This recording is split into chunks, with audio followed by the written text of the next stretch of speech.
So good afternoon. This is Eremos Farms. This is our horse rotation in one of our back fields.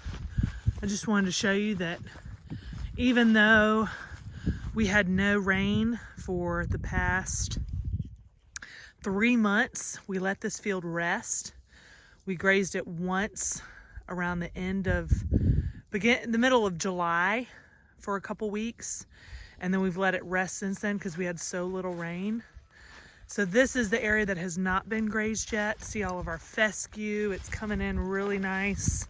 It's the cool season grass. All of our warm season grasses have kind of started just turning super dry, and we'll get stomped into the ground here soon. But I left for the weekend, and the horses, I forgot to communicate to my husband to switch them, and this was about a half acre, and generally they would have been on this for a day and a half. They were on it for 3 days, which is usually much longer than we wanted, but there's still a ton of grass out here, and they didn't really eat it down. It just goes to show how thick fescue is, and I know there's a lot of opinions out there about it, but it sure is a moneymaker, and it comes in great, and it's given great forage. And today we just put them out here. So all I did was I had this line. This is my perimeter line. We'll soon be having better permanent fencing. That's just something that we gotta do once we get back from the Thanksgiving holidays, but this is my perimeter line. I had this blue line right here. It was basically to that barn and made an alley. So then today, because I wanted to close off this paddock, I went ahead and blocked this off.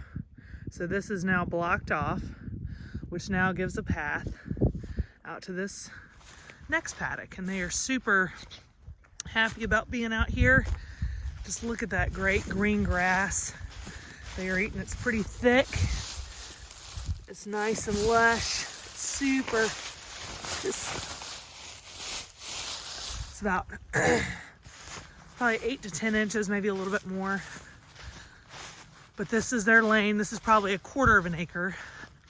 Not nearly as, maybe a half an acre. Maybe that one, I don't think that one's nearly a full acre, but I could walk it and measure it. Because 4,800 meters is a square acre. And I'm sorry, 4,800 feet is a square acre. I round up to 5,000. So then I do just a 50 by 100 steps, because every step is a meter. And so, actually that is square meters. So these are the horses. Look at how good they look. They're all happy. They all have as much as they want to eat. In order to graze this down, we will probably keep them on it 2 days, and then we'll move them. Look at just how shiny and healthy they look. They'll be out here all day. They might take a little rest, because it's exhausting to graze for 17 hours a day. They get all this vitamin C. And then of course the benefit for me is they're pruning the grass, making the root systems healthier, and then they are giving me their nitrogen deposits, which will make the next set of grass even healthier. As they start to graze this area more, it'll just get more and more diversified, and then they'll be able to pick and chew what they want. Look at that nice healthy manure. It's not runny, it's not super hard. We have not had a colic in almost 2 years since we've done this. We haven't had a colic since we've started this at all. It's just because this is their natural forage where they need what they need to be on. Even this warm blood mare, she's not fat. This is a thoroughbred. She looks great. I've been able to decrease their food. This is a thoroughbred. He looks awesome. This over here is our 24-year-old school horse, Dewey. And then a little chestnut right there in between is Ziggy. He's also 24. And then right next to him is Penny, and she's a 7-year-old thoroughbred. So you have old, young, warm blood, thoroughbred, all in between, and they all look amazing.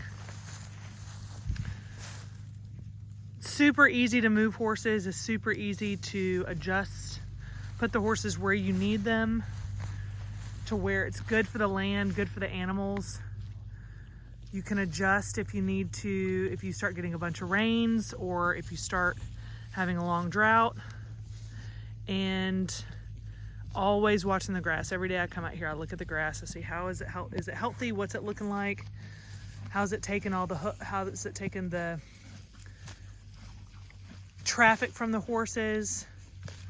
Are they pulling all the roots out? Now they've got, compared to cows, so our cows don't have top teeth, they only have bottom teeth. So horses have top and bottom teeth, so they can really rip that grass, which means they can get really big bites. So they can eat it much closer to the ground a lot quicker than cows. So I just have to watch it. I just have to make sure they're not getting ahead of me.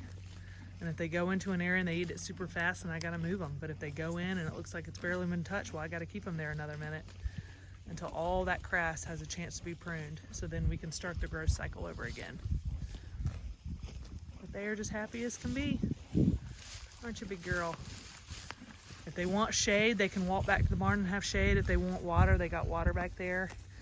The water consumption is also significantly decreased by being on pasture. And since we have to haul water, that makes our job a little easier. Of course, we always have fresh water for them, but if they were on hay, their requirements would be double at least, because hay is dried out. And they have to be able to hydrate to be able to keep everything moving.